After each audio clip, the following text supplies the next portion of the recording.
کلمہ سچا ہے، مراد باطل ہے۔ تو اسی طرح جو روح اسلام کا لفظ ہے، لفظ سچا ہے، لیکن اس سے جو مراد جو سیکولر اور لبرل لوگ لیتے ہیں وہ مراد باطل ہے، وہ مراد غلط ہے۔ اب جہاں تک اس بات کا تعلق ہے کہ کیا اسلام کی کوئی اسپرٹ ہے بطور خاص، کیا وہ اہداف اور مقاصد اور وہ حکمتیں ہیں کہ جن کے حصول کے لیے یہ احکام دیے جاتے ہیں، تو یہ بڑی واضح سی بات ہے کہ اسلام کے بارے میں تو ہم یہ کہتے ہیں کہ اسلام سراسر حکمت پر مبنی ہے۔ وہی حکمت جو ہے وہ اسلام کی روح ہے، وہی اسلام کی روح ہے، اور اسلام لازمی طور پر حکمت والا ہونا چاہیے۔ کیوں؟ اس لیے کہ یہ حکیم مطلق کا بھیجا ہوا ہے، سبحان اللہ۔ یہ حکیم مطلق کا بھیجا ہوا، اور یہ قرآن پاک کا ایک اسلوب بھی ہے کہ اللہ تبارک و تعالیٰ قرآن پاک میں بہت ساری جگہوں پر احکام ارشاد فرما کے اس کے بعد فرماتا ہے کہ بے شک وہ حکمت والا ہے، انہ حکیم علیم، بے شک اللہ حکمت والا ہے اور وہ علم والا ہے۔ اچھا، اسی طرح خود قرآن پاک کے بارے میں ہے تنزیل من حکیم حمید، یہ قرآن نازل کردہ ہے حکمت والے کا، حمد کے لائق ہستی کا۔ سبحان اللہ۔ اب یہ جو بطور خاص لفظ بیان ہوا کہ حکمت والے کا نازل کرتا ہے، اس کا مطلب ہی یہ بنتا ہے، اس کے پیچھے جو علم بلاغت کے اعتبار سے نقطہ ہے کہ یہاں یہی وصف کیوں بیان کیا گیا، تو اس کا مقصد یہ ہے کہ قرآن پاک حکمت والا ہے، قرآن پاک حکمت والا ہے۔ اسی طرح نبی پاک علیہ الصلوۃ والسلام کے جو اوصاف مبارکہ اللہ تعالیٰ نے قرآن پاک کے اندر بیان فرمائے ہیں، اس کے اندر کیا ہے؟ کما ارسلنا فیکم رسولا منکم یتلو علیکم آیاتنا ویزکیکم ویعلمکم الکتاب والحکمہ، جیسے ہم نے تمہیں میں سے ایک رسول بھیجا جو تمہارے سامنے ہماری آیتوں کی تلاوت کرتا ہے اور تمہیں کتاب اور حکمت سکھاتا ہے۔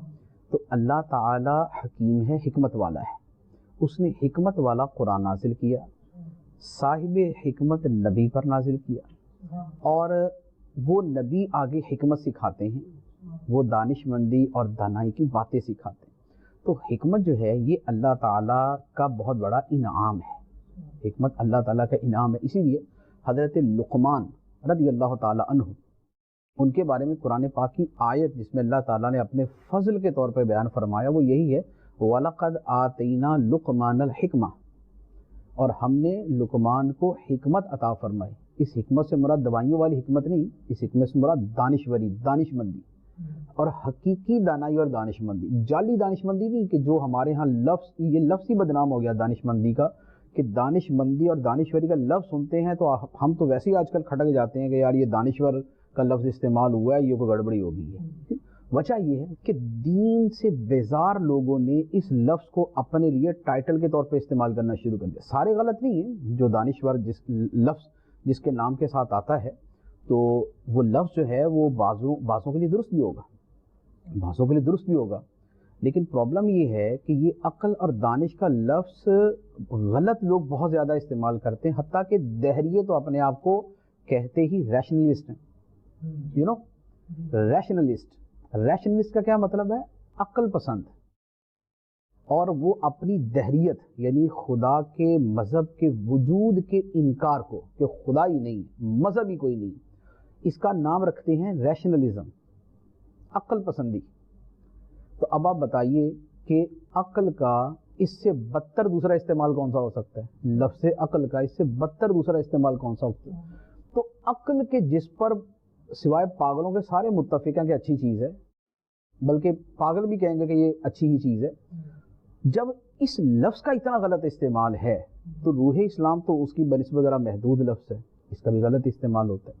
تو اصل یہ ہے کہ لفظ کا غلط استعمال جو ہے اس کی وجہ سے اس لفظ سے اجتناب کیا جاتا ہے، ورنہ جیسے میں نے عرض کیا اللہ تعالیٰ حکیم ہے، یہ قرآن پاک میں بیان کیا گیا، قرآن پاک اسی حکمت والے کا نازل کردہ ہے، اس کو بطور خاص جوڑ کر بیان کیا گیا، یہ بھی قرآن پاک کے نبی پاک صلی اللہ تعالیٰ علیہ وآلہ وسلم حکمت سکھاتے ہیں، یہ بھی قرآن پاک کے اندر، وَمَن يُؤْتَ الْحِکْمَةَ فَقَدْ أُوتِیَ خَیْرًا کَثِیرًا، جسے حکمت عطا کر دی گئی اسے خیر کثیر عطا کی گئی، یہ بھی قرآن پاک کے اندر۔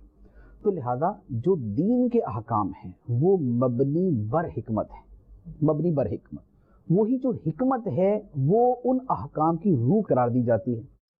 احکام کی روح ان کی حکمتیں ہیں، وہ ساری مل کر جو ہے وہی اسلام کی روح بنتی ہے. ٹھیک. اچھا، اب مسئلہ کیا ہے کہ لفظ روح اسلام کا ہم استعمال کہاں کریں گے تو درست ہوگا، کہاں کریں گے تو غلط ہوگا. جب ہم یہ کہیں گے نا کہ روح اسلام بھی ہے اور بدن اسلام بھی ہے پھر تو ٹھیک ہے. یہ روح ہے نا تو اس کے لیے ایک بدن بھی ہے پھر تو ٹھیک، اور وہ بدن بھی اللہ تعالیٰ کی طرف سے ہی بنایا گیا اور دیا گیا ہے پھر ٹھیک. لیکن جب یہ کہا جائے گا نا کہ روح خود ہی اڑتی پھر رہی ہے اور جو اس کو جس پنجرے میں چاہے قید کر لے اور اس کا بندہ بنا کے اور پرندہ بنا کے اس کو اڑانا شروع کر دے، یہاں سے غلطی شروع ہو جاتی. اب ہمارے سامنے جو دین ہے، دین کا سب سے بڑا سورس، پہلا سورس جو ہے وہ قرآن پاک ہے. دوسرا جو ذریعہ ہے وہ نبی پاک صلی اللہ تعالیٰ علیہ وآلہ وسلم کی ذات مبارکہ، آپ کی سیرت، آپ کی سنت، آپ کی احادیث ہیں. جب ہم ان سب کو پڑھتے ہیں تو ہمیں یہ پتہ چلتا ہے کہ اللہ تعالیٰ نے جو ہمیں دین اسلام عطا فرمایا اس کی صرف روح نہیں عطا فرمائی بلکہ اس کا جسم بھی عطا فرمایا. اور وہ روح اس جسم میں ہوگی تو ہی وہ اسلام قرار پائے گا. اگر روح تو ہے جسم وہ نہیں ہے تو پھر وہ اسلام نہیں ہے، پھر وہ کچھ اور ہے. ویسے تو ایسا پاسبل نہیں ہے ہمارے لیے، لیکن اگر مثال کے طور پہ میں عرض کروں کہ اگر ایک انسان کی روح نکال کے کسی بلی میں ڈال دی جائے تو بتائیے وہ انسان ہے یا بلی؟ بلی. وہ بلی ہے نا وہ. ٹھیک. اسی لیے جو لوگ یہ عقیدے کے قائل ہیں آواگون کے کہ جناب مرنے کے بعد روحیں وہ مختلف چیزوں کی جو ہے وہ اس میں چلی جاتی، نیا جنم لیتی ہیں، اچھے والا کسی اچھی گرو میں آ جاتا ہے ورنہ بندر کتے میں آ جاتا ہے. ٹھیک. جن کا یہ عقیدہ ہے تو ان کے اعتبار سے بھی، ان کے اعتبار سے اسلام کے اعتبار سے قطعاً باطل عقیدہ ہے. لیکن ان کے اعتبار سے آپ جو لے لیں تو جب وہ کسی دوسرے میں جاتی ہے تو وہ پھر وہ بلی اور کتا ہی کہلاتا ہے، پھر وہ انسان نہیں کہلاتا. تو روح بذات خود تنہا جو ہے وہ ایسی نہیں ہوتی کہ اس کے لیے خارج کے اندر کوئی دوسرا وجود نہ، اس کے لیے جسم نہ. تو اللہ تعالیٰ نے ہمیں روح اسلام بھی عطا فرمائی ہے اور قالب اسلام بھی عطا فرمایا، جسم اسلام بھی عطا فرمایا. اب میں اس کے لیے دین کی جو سب سے بنیادی ترین 4 عبادتیں ہیں میں ان کی مثال عرض کرتا ہوں. نماز ہے. نماز کے اللہ تبارک و تعالیٰ نے اس کی روح قرآن پاک کے اندر بیان فرمایا. نماز کی روح کیا ہے، روح صلاۃ کیا ہے؟ فرمایا اقیم الصلاۃ لذکری، نماز قائم کرو میری یاد کے لیے، نماز قائم کرو میری یاد کے لیے. تو یاد الہی جو ہے یہ روح نماز ہے. سبحان اللہ. بہت خوب. حدیث مبارک کے اندر نبی پاک علیہ الصلوۃ والسلام سے عبادت کی روح پوچھی گئی. فرمایا ان تعبد اللہ کا انک ترا، سبحان اللہ. تو اللہ کی عبادت ایسے کر کہ جیسے تو خدا کو دیکھ رہا ہے. فإن لم تکن تراہ فإنہ یراک، اور اگر تو خدا کو نہیں دیکھ رہا تو وہ تو یقیناً تجھے دیکھ رہا ہے، خدا تو تجھے دیکھ رہا ہے. تو عبادت اس جو ہے وہ بیلیف کے ساتھ، اس یقین کے ساتھ کرنی چاہیے. اب نماز کی روح عبادت کی روح ہے کہ بندہ اپنے آپ کو یہ سمجھے کہ اللہ تعالیٰ مجھے دیکھ رہا ہے. سبحان اللہ. اللہ کی یاد اور یہ تصور، یہ یقین کہ اللہ تعالیٰ مجھے دیکھ رہا ہے، یہ نماز کی روح. لیکن کیا قرآن و حدیث نے صرف اتنا ہی بیان کیا یا اس کے ساتھ باقاعدہ پورا ایک سسٹم اور پورا ایک بدن بھی عطا فرمایا کہ 5 نمازیں ہیں؟ وہ نماز تکبیر تحریمہ سے شروع ہوتی ہے، وہ السلام علیکم ورحمۃ اللہ پہ ختم ہوتی ہے. اس نماز کے اندر قیام ہے، رکوع ہے، سجدہ ہے، قراءت ہے، التحیات ہے. قیام پہلے ہے، رکوع بعد میں، سجدہ بعد میں. ہر نماز کی اتنی رکعتیں ہیں. یہ جو سارا کچھ ہے یہ سب قالب ہے، یہ بدن ہے، یہ نماز کا بدن ہے. اور اس نماز کے بدن میں جو روح ہے وہ خدا کی یاد ہے. سبحان اللہ. آپ اللہ اکبر کہتے ہیں، خدا کو یاد کیا. آپ نے ثنا پڑھی، اللہ کو یاد کیا. سورہ فاتحہ پڑھی، اللہ کو یاد کیا. آپ نے خدا کا قرآن پڑھا تو اللہ کو یاد کیا. آپ نے رکوع کی تسبیح پڑھی تو اللہ کو یاد کیا. آپ نے سجدے کی تسبیح پڑھی تو اللہ کو یاد کیا. آپ نے التحیات پڑھی تو اللہ کو یاد کیا. آپ نے سلام بھی پھیرا تو ورحمۃ اللہ، اللہ کو یاد کیا. سبحان اللہ. تو دیکھیں وہ جو روح نماز ہے وہ شروع سے لے کر آخر تک موجود ہے. جی بے شک. لیکن یہ قطعی طور پہ مسلمانوں کا بچہ جانتا ہے کہ ہمیں صرف یہ نہیں کہا گیا کہ تم پہ نماز فرض ہے جس کا مقصد اللہ کی یاد ہے لہذا کر جیسے مرضی لینا، نہیں، بلکہ پورا کا پورا اس کا طریقہ بیان کیا گیا. تو اس سے پتہ چلا کہ نماز کی صرف روح نہیں دی بلکہ نماز کا جسم بھی ساتھ ہی اللہ تعالیٰ نے دیا. زکوٰۃ کو لے لیں. ٹھیک. زکوٰۃ کا اللہ تعالیٰ نے بیان فرمایا کئی لا یکون دولتم بین الاغنیاء منکم، ایسا نہ ہو کہ دولت صرف تمہارے چند افراد کے درمیان ہی رہ جائے. ٹھیک. صرف مالداروں کے درمیان ہی دولت رہ جائے اور غریب بیچارے بھوکے مرتے رہیں. اس کا مطلب یہ ہوا کہ زکوٰۃ کی روح یہ ہے کہ اتنا ایسا ڈفرینس نہ ہو کہ ایک طرف تو یہ حالت ہے کہ کسی کے کتے بھی دنیا کی بہترین غذائیں کھا رہے ہوں اور دوسری طرف بہت سارے لوگ بھوکے مر رہے ہوں. اس کا جو ہے اس کی تقسیم ہونی چاہیے، دولت کی تقسیم ہونی چاہیے. لیکن کیا اللہ تعالیٰ نے اتنا ہی فرما کے چھوڑ دیا؟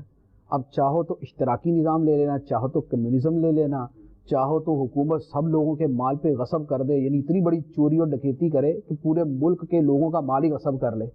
کیا دین نے اس کی اجازت دی؟ یا زکوٰۃ کا پورا اس کی پوری تفصیلات بیان کی، کتنے مال پر زکوٰۃ ہے اور کتنی زکوٰۃ ہے، کتنے مہینے بعد دینی ہے یا کتنے عرصے بعد دینی ہے. تو شریعت نے اس کا پورا طریقہ بیان کیا کہ اگر سونا چاندی یا روپے پیسے ہیں ان کی زکوٰۃ یہ ہے، اگر جانور ہیں تو ان کی مقدار یہ، زکوٰۃ یہ ہے، اگر کھیتی باڑی ہے تو فصلیں ہیں، پھل ہیں تو اس کی مقدار یہ ہے، اس پر یہ زکوٰۃ ہے. یہ پورا قالب اس کا عطا فرمایا، اس میں ہو وہی تقسیم ہی رہی ہے. ایک آدمی کا 1 کروڑ روپے ہے، 2.5 لاکھ روپے زکوٰۃ ہے اس کے اوپر، تو اب 2.5 لاکھ اس نے غریبوں میں ہی تقسیم دینی ہے تاکہ لا یکون دولتم بین الاغنیاء منکم پایا جائے. لیکن ایسا نہیں کہ تو وہ لوگوں کے اوپر ہی چھوڑ دیا کہ بھائی دیکھو ارتکاز دولت نہیں کرنا، تقسیم کرنی ہے، اب جیسے مرضی کر لینا، ایسا نہیں، بلکہ اس کی پوری ڈیٹیل بیان کی گئی. تو زکوٰۃ کی روح بھی بیان کی گئی لیکن زکوٰۃ کا بدن بھی ساتھ دے دیا گیا کہ یہ روح اس بدن میں ہونی چاہیے. اس بدن سے باہر رکھو گے تو ایسے ہی ہے کہ انسان کی روح کتے میں ڈال دے، بلی میں ڈال دے.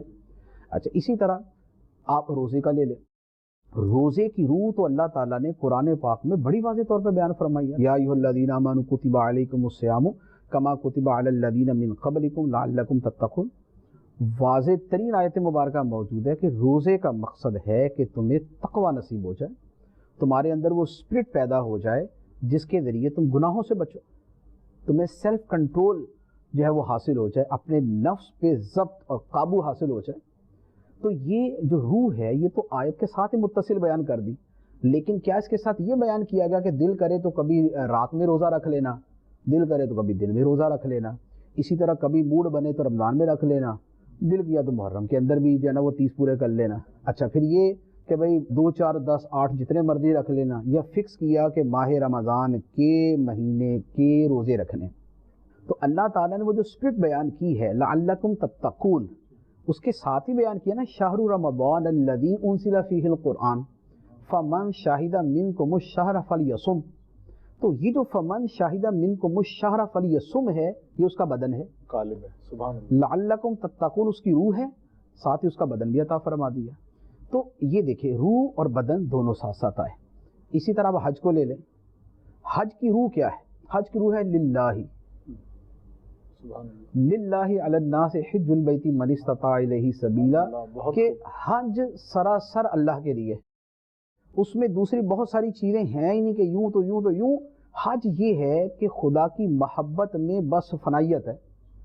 آپ نے وہ کپڑے پہن لیے جو آپ زندگی میں پہنتے ہی نہیں، جن کے پہننے کا کوئی ایسا بطور خاص ہے نہیں، بس ایک عاشقوں والا لباس ہے، ایک دیوانوں والا لباس ہے. اچھا آپ جو ہے وہ اپنے گھر سے نکلتے ہیں 3 4 مقامات کی جو ہے نا آپ سیر کر کے آ جاتے ہیں. بھئی یہ کیا ہوا؟ یہ جو آپ جنگلوں میں نکل گیا عاشق، یہ محبت والا جنگلوں میں نکل گیا، اس کو ویرانوں کے اندر جو ہے نا بھیج دیا. اچھا وہ ایک خانہ کعبہ کے جا کے چکر لگا کے آ جاتا ہے.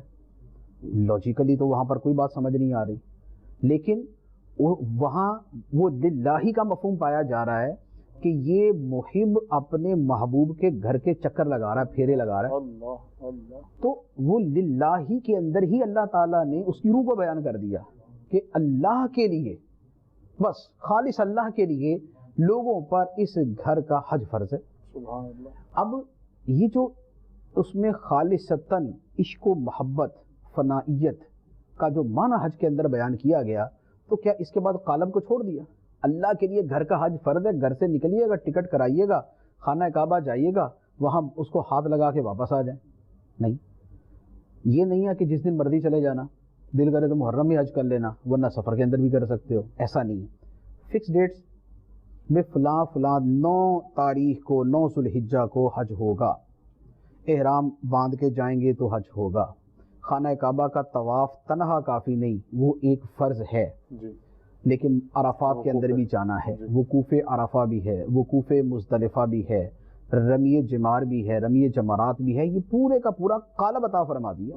اور یہاں پر اگر میں اس کی تفسیر کے اندر جاؤں تو میں حج کی ایک ایک چیز کے اپنے جو مقاصد ہے وہ بھی میں عرض کر سکتا ہوں کہ بھئی اس کے پیچھے کیا مقصد ہے، اس کے پیچھے کیا مقصد ہے، اس کے پیچھے کیا مقصد، لیکن چونکہ اجمالاً کلام کرنا مقصود ہے کہ حج کی روح اللہ تعالیٰ نے صرف تنہا بیان نہیں فرمائی، بلکہ وَيُعَلِّمُكُمُ الْكِتَابَ، وہ نبی تمہیں کتاب پڑھ کے نہیں سناتے، صرف یتلو علیکم آیاتنا، آیتوں کی تلاوت بھی کرتے ہیں تاکہ آیات یاد ہوں، دل و دماغ میں بیٹھ جائیں، ہمیشہ کے لیے محفوظ ہو جائیں، لیکن اس کے ساتھ یعلمکم الکتاب، وہ تمہیں کتاب سکھاتے ہیں کہ اس پر عمل کیسے کرنا ہے، اس پر عمل کیسے کرنا ہے، لِتُبَيِّنَ لِلنَّاسِ مَا نُزِّلَ إِلَيْهِمْ، ہم نے ان پہ کتاب اس لیے نازل فرمائی تاکہ وہ لوگوں کو کھول کر بیان، لِتُبَيِّنَ، تبیین کہتے ہیں کھول کر کسی شے کو بیان کر دیں، لِتُبَيِّنَ لِلنَّاسِ مَا نُزِّلَ إِلَيْهِمْ، کہ ان کی طرف جو قرآن نازل کیا گیا وہ ان کے سامنے کھول کر بیان کر دیں۔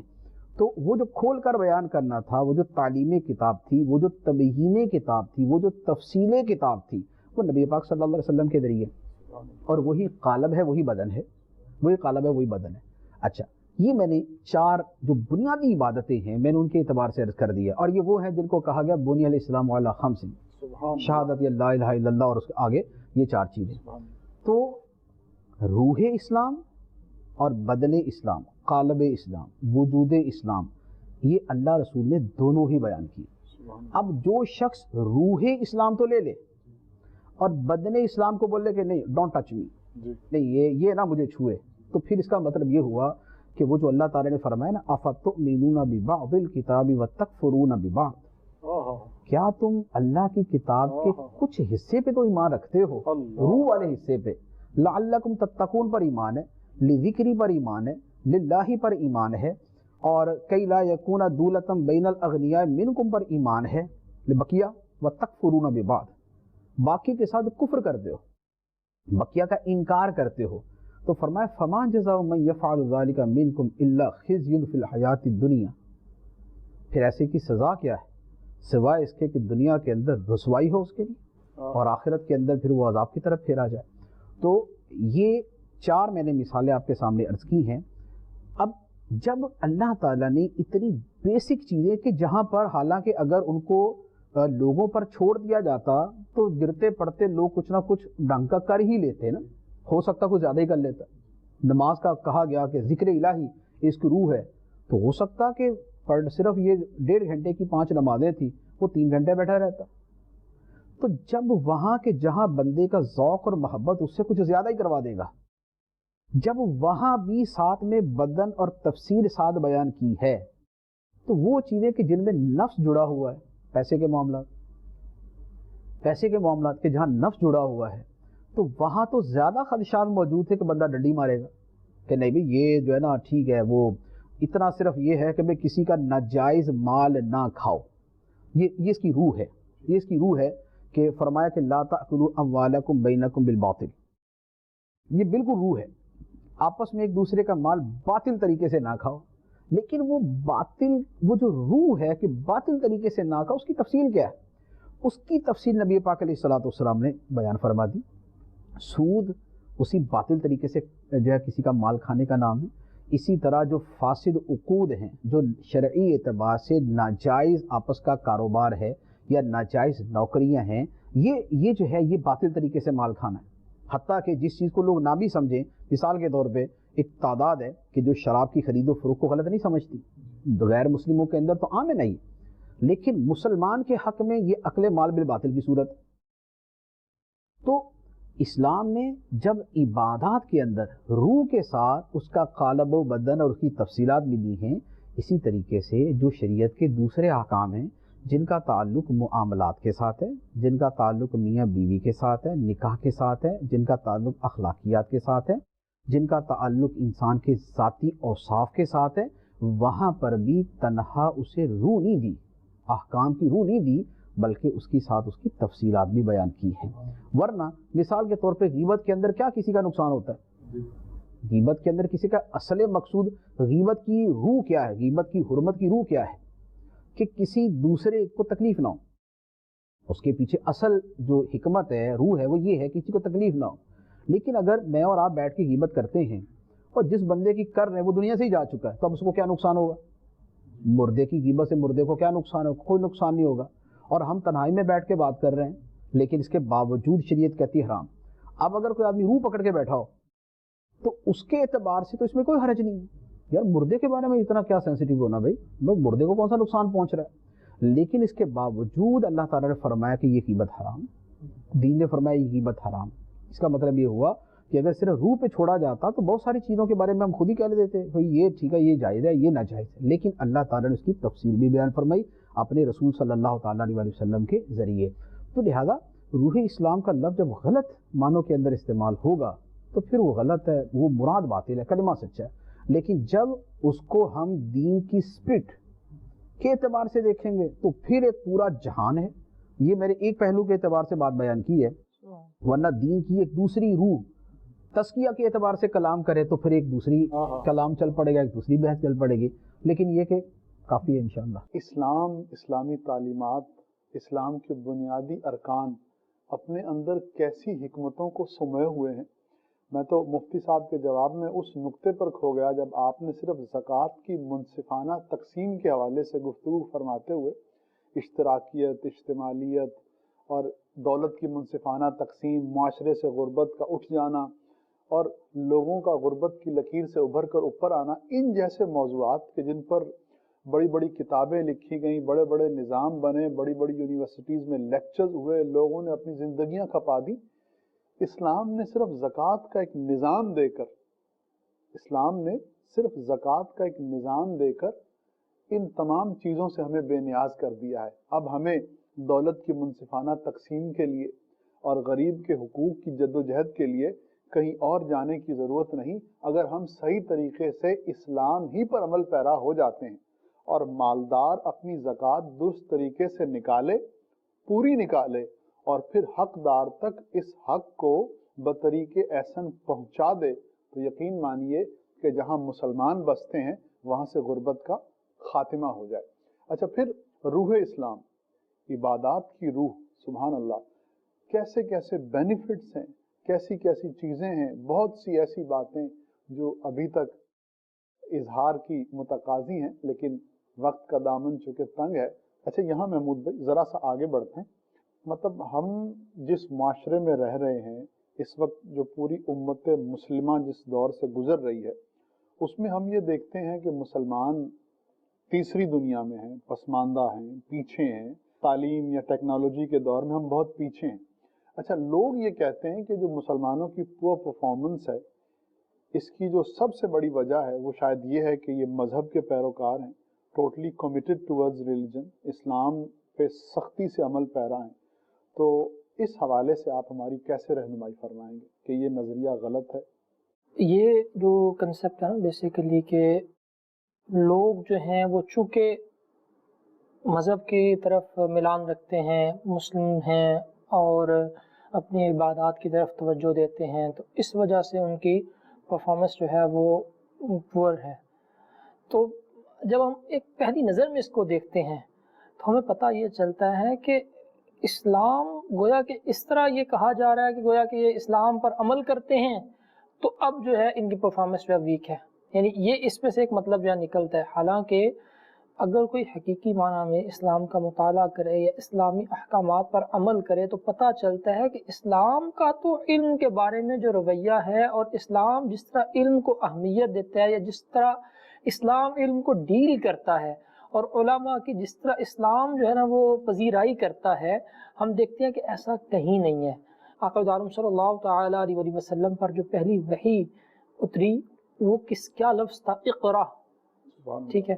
اچھا، اور اس کے بعد ہم دیکھتے ہیں کہ آقا عالم صلی اللہ تعالیٰ علیہ وسلم کی جو صفات بیان کی گئیں، قرآن پاک کا جو مقصد بیان کیا گیا اس میں تعلیم، ٹھیک ہے، اس میں آقا دو عالم صلی اللہ تعالی علیہ وسلم کا جو تعلیم دینا، ٹھیک ہے، اور اس کے بعد جب ہم یہ دیکھتے ہیں کہ شروع اسلام سے لے کر آج تک مسلمانوں نے جہاں پر علم کے ساتھ ان کی اٹیچمنٹ ہوئی، ان دیکھا کہ اسلام پر عمل کرنے والے کس قدر کمیٹڈ تھے علم کے ساتھ، اور انہوں نے کس طرح ترقی کی، اسلام نے کس قدر جو ہے وہ علم کو پروموٹ کیا۔ وہ دور تھا کہ جب لوگوں کو لکھنا پڑھنا نہیں آتا تھا، اس وقت اسلام نے ایسا جو ہے نا وہ کہہ رہے ہیں کہ اب یوں کہہ لیں کہ لوگوں میں ایسی ریولیوشن آئی کہ لوگ بہت زیادہ عالم بنے، بہت زیادہ پڑھنے والے بنے، لکھنے والے بنے، سیکھنے والے بنے، سکھانے والے بنے، اور علم کا ایک پورا دبستان بن گیا۔ کتنے سارے علوم ہیں جن کو مسلمانوں نے ان کی بنیاد رکھی، ان علوم کی پہلے بنیاد ہی نہیں تھی، مسلمانوں نے ان علوم کی بنیاد رکھی۔ کتنے علوم ایسے ہیں۔ اور پھر آقا دو عالم صلی اللہ تعالی علیہ وسلم کی مبارک سیرت میں جب ہم دیکھتے ہیں تو ہمیں پتہ چلتا ہے کہ اہل صفہ جو تھے ان کو باقاعدہ ایک تعلیم کا نظام تھا اور پڑھایا جاتا تھا۔ اچھا، اس کے بعد آقا دو عالم صلی اللہ تعالی علیہ وسلم کی مبارک سیرت میں جب ہم دیکھتے ہیں تو فدیے کے طور پر یہ رکھا جاتا ہے کہ جن کو پڑھنا لکھنا آتا ہے وہ ان کو لکھنا سکھا دیں بچوں کو، یہ یعنی ایک طور کا فدیہ رکھا گیا۔ اچھا، پھر احادیث میں جب ہم دیکھتے ہیں تو پتہ چلتا ہے کہ علم جو ہے اس کی بہت زیادہ اہمیت بیان کی گئی، اور فرمایا گیا کہ جنت میں جو علماء ہوں گے ان کا درجہ انبیاء سے ایک درجہ کم ہوگا، مطلب یہ ہے کہ ان کے بہت زیادہ وہ جنت میں قربت اختیار کریں گے جو عالم ہیں۔ پھر ان کے لیے جو آخرت میں انعام رکھے گئے، ٹھیک ہے، پھر علم کی تلاش پر جس طرح ابھارا گیا اور فرمایا گیا کہ ہر ایک مسلمان مرد و عورت پر علم حاصل کرنا ضروری ہے۔ جب ہم یہ کہتے ہیں کہ اسلام جو ہے وہ اس پر ہم عمل کرنے کی وجہ سے ہماری پرفارمنس پور ہو رہی ہے یا ہم پیچھے رہ رہے ہیں، تو حالانکہ حقیقت یہ ہے کہ عمل نہ کرنے کی وجہ سے ایسا ہو رہا ہے۔ اگر ہم اسلام کے دامن کو تھامیں اور حقیقی طور پر اسلام پر عمل کریں تو اسلام تو ہمیں علم، تحقیق، تفکر، ہر چیز کی طرف بلاتا ہے، ابھارتا ہے، اور جو لوگ اس پر عمل کرتے تھے وہ دنیا میں سپر پاور بھی بنے۔ انہوں نے ایسی ایسی چیزیں جو ہے نا وہ ایجاد کی جن کی بنیاد پر آج دنیا جو ہے وہ ایڈوانس ہے۔ یہ مسلم ہیں یا ہم ایک جو ہے وہ اسلام کو ریپرزینٹ کر رہے ہیں، ہم یہ کہہ رہے ہیں ایسا نہیں ہے، بلکہ جو انصاف پسند مغربی معاشرہ ہے اس کے بھی ہم محققین کو جب دیکھتے ہیں تو وہ بالکل ان الفاظ کے ساتھ یہ کہتے ہیں کہ آج کی جو ترقی ہے اس کی بنیادیں مسلمانوں نے رکھی ہیں۔ مطلب غیر متعصب لوگ جو ہیں وہ یہ کہتے دکھائی دیتے ہیں، کتابوں میں باقاعدہ لکھا ہوا ہے، باقاعدہ نام ہے، اور انہوں نے وہ اس کی پیچھے جو ہے نا وہ پوری ہسٹری بیان کی ہے۔ تو مسلمان جب اسلام پر عمل کرتا ہے تو وہ کامیاب ہوتا ہے، ایسا نہیں ہے کہ وہ ناکام ہو۔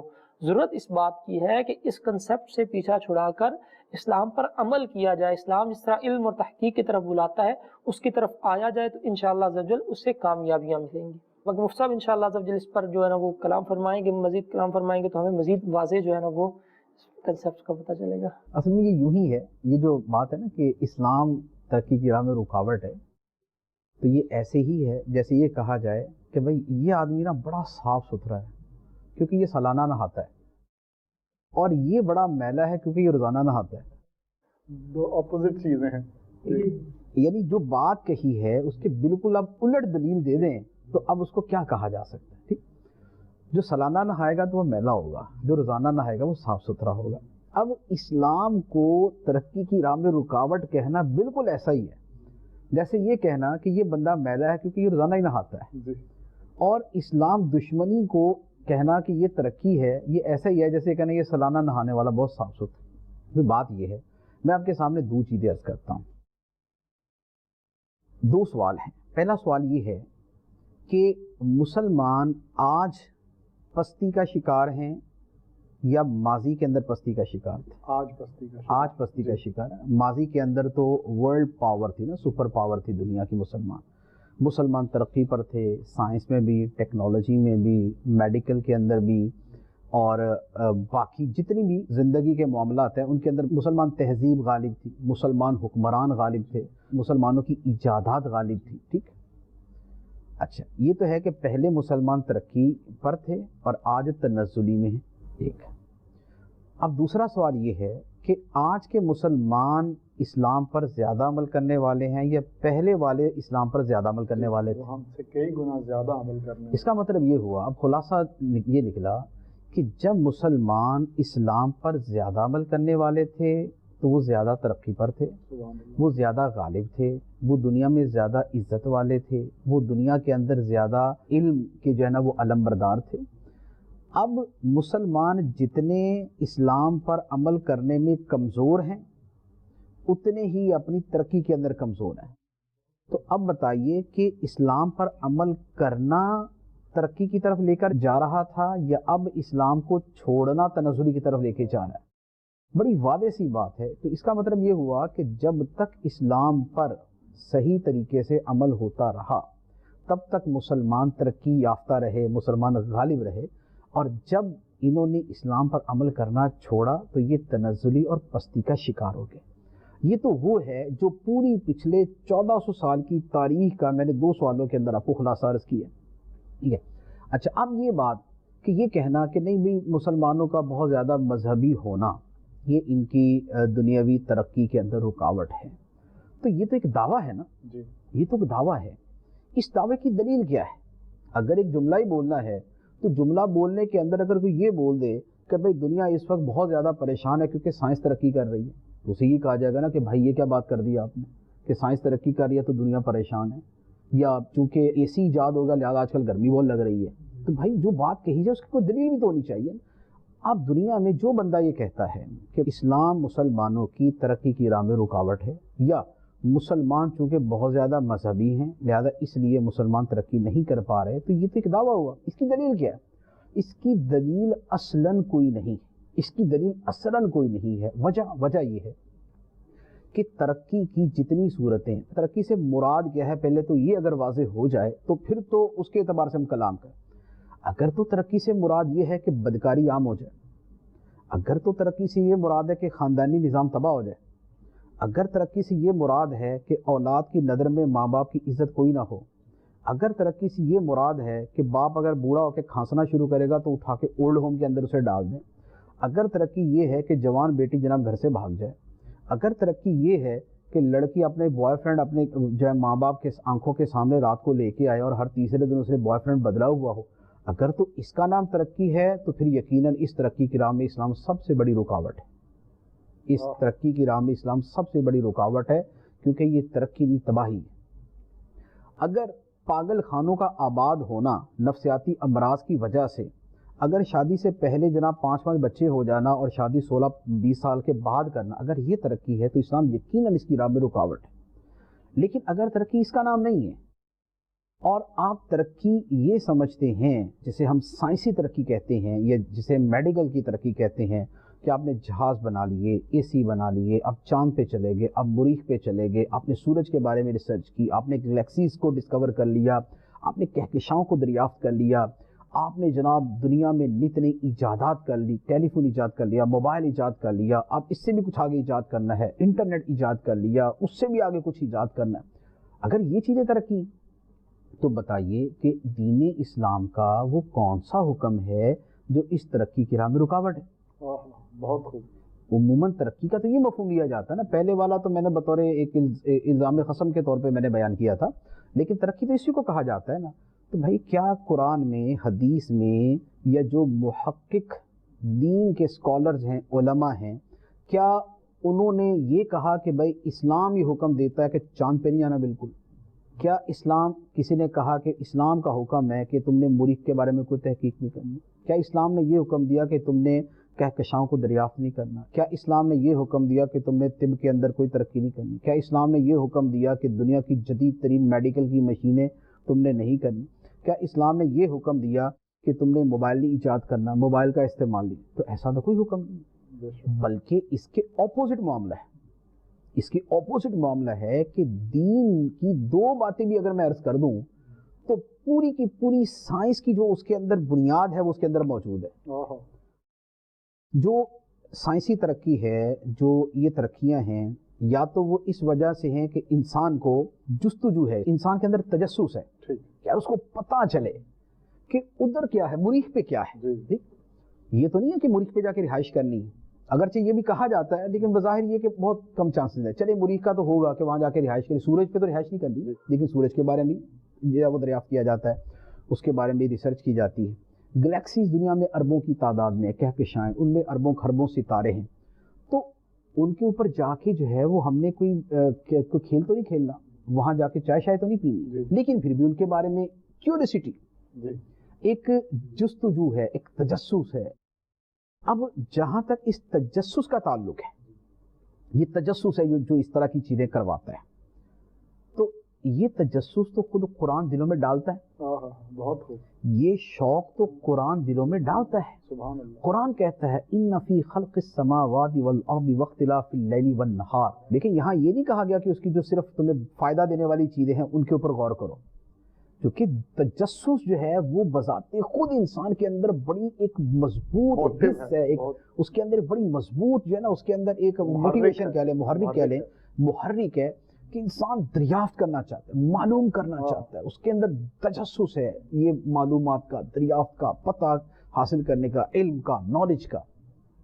تو یہ تو اللہ تعالیٰ نے بھی فرمایا فَلَا يَنظُرُونَ إِلَى الْإِبِلِ كَيْفَ خُلِقَتْ وَإِلَى السَّمَاءِ كَيْفَ رُفِعَتْ وَإِلَى الْجِبَالِ كَيْفَ نُصِبَتْ وَإِلَى الْأَرْضِ كَيْفَ سُطِحَتْ. کیا یہ نہیں دیکھتے اونٹ کی طرف کیسے بنایا گیا؟ کیا نہیں دیکھتے آسمانوں کی طرف کیسے بلند کیا گیا؟ کیا نہیں دیکھتے زمین کی طرف کیسے بچھا دی گئی؟ کیا نہیں دیکھتے پہاڑوں کی طرف کیسے گاڑ دیے گئے, کیسے زمین کے اندر گاڑ کے بنا دیا گیا؟ تو قرآن پاک تو یہ تجسس پیدا کر رہا ہے. اولم ينظروا فی ملکوت السماوات والارض, کیا آسمان و زمین میں جو خدا کی بادشاہتیں ہیں ان میں نظر نہیں کرتے؟ فرمایا فی انفسکم افلا تبصرون, تمہاری ذاتوں کے اندر اللہ تعالیٰ نے نشانیاں رکھ دی. سنریہم آیاتنا فی الآفاق وفی انفسہم, ہم انہیں دکھائیں گے آفاق کے اندر اپنی نشانیاں, اور خود ان کی اپنی جانوں کے اندر, ان کے اپنے وجود کے اندر ہم ان کو اپنی نشانیاں دکھائیں گے. تو اگر ترقی اور یہ جتنی دریافتیں ہیں ان سب کے پیچھے موٹیو اور محرک اور مقصد اگر تجسس ہے, تو یہ تجسس تو قرآن سے زیادہ کسی نے ابھارا ہی نہیں. بہت خوب.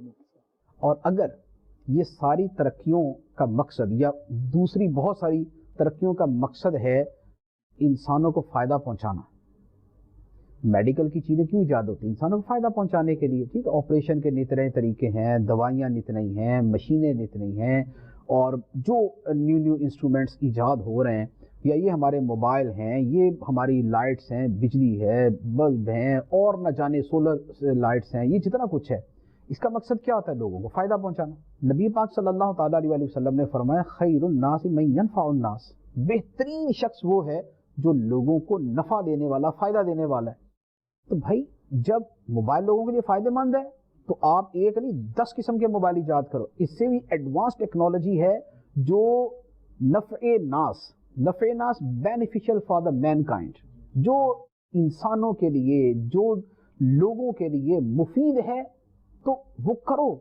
اللہ تعالیٰ کی بارگاہ میں اتنے بہترین بن جاؤ گے. تو سبحان اللہ. آرام دہ سے آرام دہ گاڑیاں ہیں, ایجاد کرو, آرام دہ, کمفرٹیبل خیر الناس, اللہ زیادہ آرام دینے والا لوگوں میں اتنا بہترین ہوگا, اتنا اچھا ہوگا وہ. تو اگر نفع ناس, اگر لوگوں کا, انسانیت کا بھلا اور ان کی بھلائی اور ان کی خیر اور ان کا نفع اور ان کی کمفرٹس, اگر یہ مقصود ہیں سائنس سے, تو پھر تو اس کے بارے میں تو ہمارے دین نے تو پہلے بتا دیا, قرآن حدیث نے تو پہلے بتا دیا, لوگوں میں بہترین وہ ہے جو لوگوں کو نفع دینے والا ہے. تو لہذا لوگوں کو نفع پہنچانے والی کام کرو جتنے بھی کرنے. اب اس کے اوپر اب مزید ابھی اگر اس کے اوپر یہ سوال نہیں یار پابندیاں بھی تو لگا دیتے ہو نا. سوال یہ ہوتا ہے کہ چلے یہ تو مان لیا, اللہ کرے مان لے جو میں نے چیزیں عرض کی ہیں, ورنہ جو بالکل ہی ڈھیٹ قسم کے ہوتے مانتے ہی نہیں. لیکن اگر کوئی اس کے ساتھ یہ کہے کہ نہیں اس کے ساتھ جو تم پابندیاں لگا دیتے ہو, مثلا لاؤڈ اسپیکر ہے نماز کے اندر نہ استعمال کرو, ٹھیک, تصویر ہے یا اس طرح کی اور چیزیں ہیں. اب اس کے اندر پہلی بات تو یہ ہے کہ اس کے بارے میں اگر علماء نے پابندی لگائی تو یہ ان کی خوف خدا کی علامت ہے کہ انہوں نے اندھی تقلید نہیں کی کہ جو مرضی ایجاد کرتے رہو جائز ہے. انہوں نے اس کے مقاصد اور دین کی روح اور یہ ساری چیزیں سامنے رکھ کے اس پر غور کیا, اور پھر اس کے بارے میں جو ان کی رائے بنی انہوں نے دیانت داری کے ساتھ دے دی. وہ رائے سائنس دشمنی کی وجہ سے نہیں تھی, بات یہ ہے وہ رائے سائنس دشمنی کی وجہ سے نہیں تھی. پابندیاں دنیا میں کہاں نہیں ہوتی. میں آپ کو سائنسی پابندیوں کی بتا دیتا ہوں. اگر سائنس کے اوپر کوئی ریسٹرکشن نہیں ہونی چاہیے, یہ اگر یہی مطلب نکلتا ہے کہ بھئی اسلام کوئی پابندی نہ لگائے, ٹھیک, تو بھائی لاؤڈ اسپیکر تو سائنس نے ایجاد کیا ہے نا. اب میں آپ کے کان کے ساتھ رکھ کے بولنا شروع کر دیتا ہوں اور آپ کا کان ہی پھاڑ دیتا ہوں, تو مجھے کوئی تو پابند کرے گا کہ بھائی صاحب مہربانی آپ کی, یہ کان تو نہ پھاڑے اس کا. میں بولو سائنس ہے بھائی, تمہیں پتہ ہے یہ لاؤڈ اسپیکر سائنس کی ایجاد ہے, یہ کسی پابندی کو قبول نہیں کرتا, doesn't accept any restriction, لہذا کان پھاڑنے دو مجھے اپنے. تو بھائی خارجی طور پہ کچھ تو پابندیاں لگائیں گے آپ, کچھ آپ کی معاشرتی پابندیاں ہوتی ہیں, کچھ آپ کی اخلاقی پابندیاں ہوتی ہیں. آپ لوگوں کی بہت ساری زندگی کے پہلو سامنے رکھ کے کچھ پابندیاں لگاتے, ورنہ میں آپ کو یہ تو چلے آپ کہیں گے نا یہ جو استعمال کی بات ہے, ٹھیک, میں عرض کرتا ہوں کلوننگ کا نام سنا ہوگا آپ, ٹھیک. کلوننگ یہ ہے کہ بھئی وہ جیسے بیڑ کی کلوننگ کی نا, وہ اسی طرح کی اسی کا جین لے کے دوسری اسی طرح کی سیم ٹو سیم بنا دی. انسانی کلوننگ بھی ہو سکتی ہے کہ ایک انسان کے جینز لے کے اسی جیسے جتنے مرضی انسان بنا دیے جائے, بہو, یعنی اس کا سر سے لے کر پاؤں تک ایک ایک چیز جو ہے نا, اس کی آنکھیں, شیپ, یہ وہ ہر چیز اسی طرح کی ہوگی. بھیڑ کے اوپر جو ایکسپیریمنٹ کیا وہ تو یہی تھا نا. اچھا, انسانی کلوننگ بھی ہو سکتی, کیا دنیا اس کی اجازت دیتی ہے؟ نہیں. کیوں؟ سائنس ہے بھائی, اس کی تو کلی اجازت ہونی چاہیے کہ سائنس جو مرضی کرے اس کے اوپر کوئی پابندی نہ ہو. لیکن ساری دنیا نے مل کے پابندی لگائی ہوئی ہے اس ترقی کے اوپر, اس ترقی پہ, اس ایجاد پہ یا اس دریافت پہ, اس سائنس کے اتنے عظیم کارنامے پہ ساری دنیا نے مل کے پابندی لگائی ہے کہ انسان کی کلوننگ نہ کی جائے. ایک انسان سے جینز لے کر اسی جیسے 150 اور نہ بنائے جائیں, اخلاقیات تباہ ہو جائیں گی. بیوی کو کیا پتا کہ میرا شوہر یہ ہے, یہ ہے, یہ ہے, یہ 75 کھڑے سامنے, ٹھیک, جس سے اس نے پیسے وصول کر رہے ہیں, ٹھیک ہے, اس کو دینے, اس کو دینے, اس کو دینے, اس کو دینے, کس کو دینے بھائی, کوئی بھی آ کے وصول کر لے گا, دوسرا روتا رہے گا اصل مالک. تو انسانی کلوننگ پہ تو ساری دنیا کے خود جو ہے پڑھے لکھے, educated, liberal, seculars, atheist, rationalist سارے مل کے پابندی لگا رہے. کیوں لگا رہے ہیں؟ سائنس ہے, سائنس پہ تو کوئی پابندی نہیں ہونی چاہیے, ٹھیک. اچھا, آرٹیفیشل انٹیلیجنس کا نام سنو, مصنوعی ذہانت. مصنوعی ذہانت یہ ہے کہ مثال کے طور پہ روبوٹ, کمپیوٹر ایسے بنا دیے جائیں جو خود سوچے, اس پہ جو فیڈ کیا جائے وہ نہیں, جیسے فیڈ کیا تو ابھی بھی وہ چلتا ہی ہے نا, وہ خود ہی سوچ کے کر دے. اب اس کی شان میں گستاخی کر دی کسی نے تو کمپیوٹر صاحب تو مار دے گا سب کو. آرٹیفیشل انٹیلیجنس کے اوپر اس وقت پابندی ہے. کیا یہ سائنس کا کارنامہ نہیں ہے؟ یہ سائنس کی دریافت نہیں ہے؟ کیا یہ سائنس کا ڈپارٹمنٹ نہیں ہے؟ کیا یہ سائنسی چیز نہیں ہے؟ کیوں پابندی لگائی اس کے اوپر؟ نہیں ہونی چاہیے, لیکن اس کے باوجود لگائی. تو جناب عالی, اگر آپ مل جل کے چیزوں پر کچھ پابندیاں لگا سکتے ہیں تو پھر اگر اسلام نے کچھ پابندیاں لگائی ہیں تو اس کے اوپر بھی کوئی کلام نہیں ہے. لہٰذا یہ والا جو کانسیپٹ ہے کہ بھی اسلام سائنس کی راہ میں رکاوٹ ہے, یہ اول تا آخر باطل ہے, اول تا آخر غلط ہے. میں نے سائنس کی 2 بنیادی جو اس کے ریزنز ہیں, جو اس کے پیچھے موٹیوز ہوتے ہیں, وہ میں نے عرض کیے اور وہ قرآن و حدیث سے وہ ثابت ہیں. اب رہی خارجی طور پہ پابندیاں تو وہ لگائی جاتی ہیں, اس کے اندر کیا حرج ہے. آپ اپنے بچوں کو انٹرنیٹ نہیں استعمال کرنے دیتے کہ بھی غلط ویب سائٹس کے اوپر چلے جائیں گے, اخلاق بگڑ جائیں گے اور جو ہے وہ بدکاری کے اندر, بے حیائی کے اندر جا پڑیں گے. تو اس کا کیا مطلب کہ آپ انٹرنیٹ کے دشمن ہیں اور انٹرنیٹ چونکہ سائنس ہے لہذا آپ سائنس کے دشمن ہو گئے؟ نہیں, ایسا نہیں ہے. چائنا نے اپنے ملک کے اندر جو گندی ویب سائٹس ہیں, فحش ویب سائٹس ہیں, آل ٹو آل سب پہ پابندی لگا دی. سائنس کی اتنی بڑی دشمنی, سائنس کی اتنی بڑی دشمنی اس ملک نے کر دی, اس کے پر کسی کو کلام نہیں ہے. کیوں؟ اس لیے کہ سب کو پتہ ہے یہ سائنس کی دشمنی نہیں ہے, یہ بے حیائی کی دشمنی. یہ لوگوں کو تباہ کرنا, وقت برباد کرنا, بدکاری میں ڈالنا, تعلقات ستیہ ناش کر دینا, خاندانوں کو تباہ کر دینے کے سبب کے اوپر پابندی ہے. تو ایسی پابندیاں ایسی بہت ہیں اسلام کے اندر, چونکہ اسلام تو اس اخلاقیات کا سب سے بڑا محافظ ہے, انسانیت کا سب سے بڑا محافظ ہے. لہذا جو اخلاقیات کے خلاف ہے, جو انسانیت کے خلاف ہے, اسلام نے پابندیاں لگائی ہیں. تو لہذا یہ بات ہی وہ ہے کہ یار یہ بندہ بڑا میلا ہے کیونکہ روزانہ نہاتا ہے. تو اسلام ترقی کے رکاو میں رکاوٹ ہے. کیوں؟ اس لیے کہ اسلام ترقی کرنے کا کہتے ہیں, سائنس کا علم حاصل کرنے کا کہتے ہیں. تو اس بات کا جیسے کوئی جواب نہیں ہے تیسے اس کا بھی کوئی جواب نہیں. سبحان اللہ, الحمدللہ ہم مسلمان ہیں.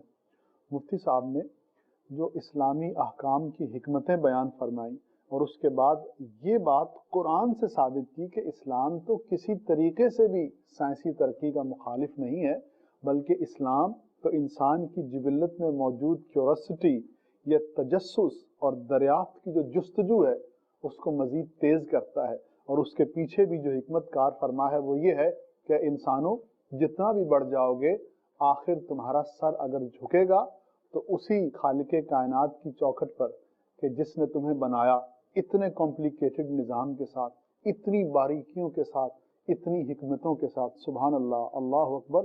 اللہ سبحانہ و تعالیٰ نے اس کائنات کو تخلیق فرمایا اور اس کے اندر ایسی نشانیاں رکھی کہ عقل والے دنگ رہ گئے اور وہ حیران رہ گئے، لیکن اس حیرت نے بھی ان کو رب کریم کی طرف ہی لوٹایا ہے۔ الحمدللہ ہم مسلمان ہیں اور ہم اللہ تعالیٰ سے دعا کرتے ہیں کہ ہمارا خاتمہ اس حکمتوں بھرے اور اس دانائیوں بھرے دین اور اسی ایمان پر ہو۔ آمین بجاہ النبی الامین۔ صلو علی الحبیب صلی اللہ تعالی علی محمد۔